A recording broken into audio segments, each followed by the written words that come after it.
want you to picture this first Tupperware container as you.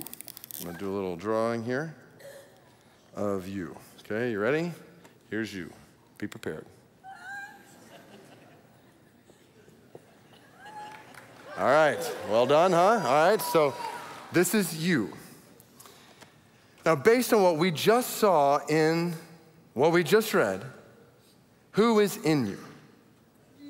Jesus. Christ is in you. So let's take this piece of Tupperware and let's write on it,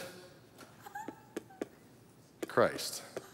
All right, so Christ is in, where's the top? There we go. Christ is in you. So now we're beginning to get a picture of your life. But we just talked about how not only is Christ in you, but, and you look back up in Galatians chapter 2, verse 4, so many places in the Bible it talks about how you are in who? You are in Christ. So let's do this. Let's call this next on Christ as well and put a top on it. So now we're getting a clearer picture of who you are. You have Christ in you. You are in Christ. But then let me show you one other verse, Colossians chapter 3, verse 3, very similar to Galatians chapter 2, verse 20. Talks about how you died as a Christian and your life is now hidden with Christ. Anybody know what it says next? In God. Is it on the screen? Oh, you just knew it. Well done. All right, so, sorry, didn't mean to doubt you. Sorry, that was great.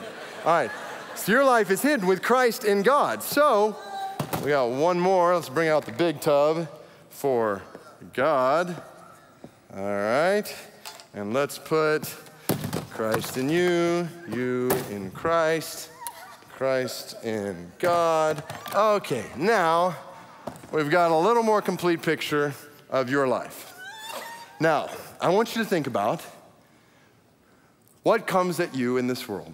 I want you to think about the adversary who wants to come at you in this world. In order for the adversary to get to you, let's just think about this for a moment.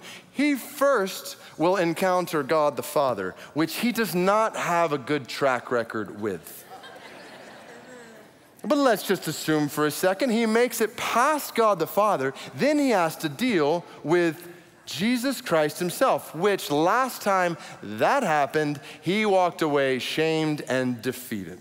Now, he thought he won for a couple of days, but then he figured out that he was defeated. He had his head crushed by the snake crusher, and sin and death and Satan were defeated. So he's gonna have to then deal with Christ, and then if he's able to get past Christ round one, then he gets to you, but who is still in you? Round two of Jesus Christ himself inside of you. So I'm thinking that you're pretty secure. In fact, I would take it a step further, just to think practically. Like, no matter what level of cancer or what diagnosis comes your way, no matter what people in this world may do or try to do to you, no matter what happens in your job, no matter what happens in your circumstances, no matter what this world throws at you, I want you to see a picture and be reminded that you are in Christ. Christ is in you. In God, you are absolutely secure. For those who are in, when you are in Jesus, nothing can stand against you. Nothing. Not even death itself.